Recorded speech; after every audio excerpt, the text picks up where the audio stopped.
from the bullies programme, the owner of the bullies programme. Just doing my morning duties. Just on our way over to one of my partner's land where we keep most of the dogs and do the walking with them. Just dropped them out of the van really, just so they can have a quick run around because I'm going to be here for 10 minutes. I've got 4 XL bullies today, mate. I've got 2 chocolate tri-merles, a lilac tri-merle and a lilac tri. He's a new boy that we just got over from America, MSB Kennels. He's a Hades son. Yeah.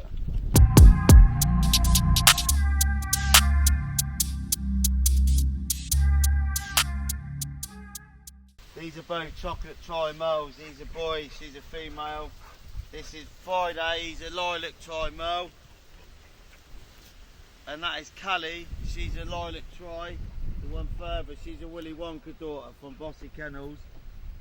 Arrows is from MSB Kennels. He's a Hades son. Friday there, he's an MSB production. He's from Heaven and Finesse. All world famous dogs basically. And then Camo, she's from a Bossy Kennels Rolo breeding.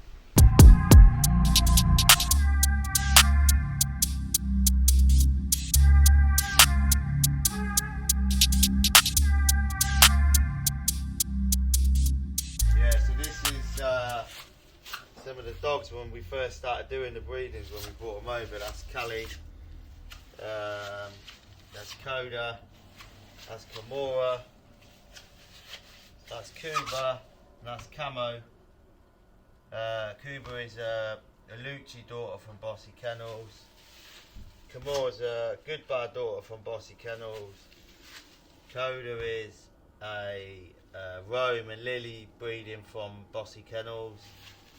And Callie is from the world famous Willy Wonka and Angel breeding. So yeah, some of these dogs are related in some way or another. But yeah, they're little babies here. This is probably, I don't know, knocking on about 7 or 8 months ago when we got that. Started? And no, we started about 18 months ago. Yeah.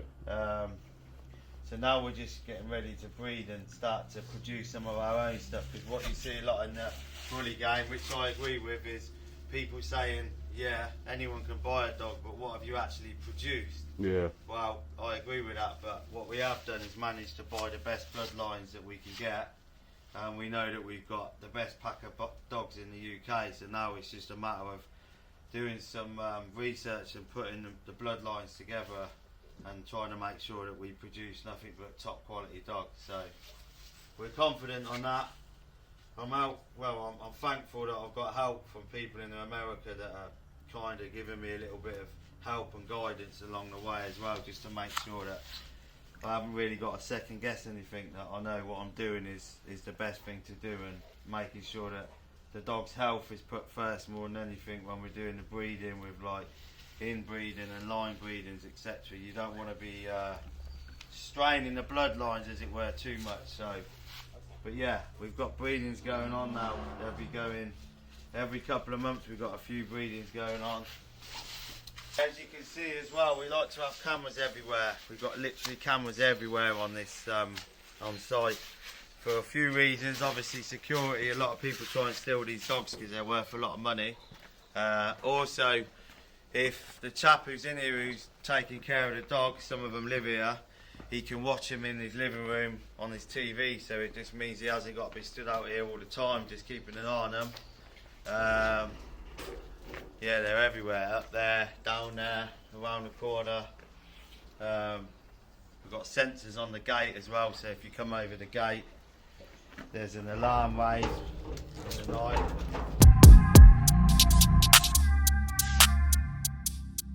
The chap who we know who does some stuff for my tattoo studio in Banbury, Empire Tattoos, artwork by Joe. He's a really, really good graffiti artist. He's done loads of stuff for us in the shop as well. Really good guy. If you ever need any graffiti artwork by Joe on Instagram. More cameras up there, look. More cameras up there, look. Sure, we're we're no easy targets, so nobody can come and steal our pride and joy. So the boxes, this one here is just kind of left out here, if I'm honest, but there's no heating in this one. But all the boxes around there, they're heated boxes as well. So sometimes the dogs are inside. They're not kennel dogs. They're not left outside all day in the kennels. But we just made sure that we've got heated boxes. I'll take you around and have a look. We've got heated boxes there. Look. You just come around the other side. How do we get that on there? So yeah, we've got a heated box. So especially in the winter when it's getting cold. Nice. These are also heated, these boxes themselves, so they hold the heating really well. They're really good boxes.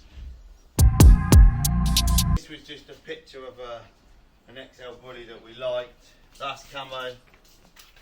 That's Kimura.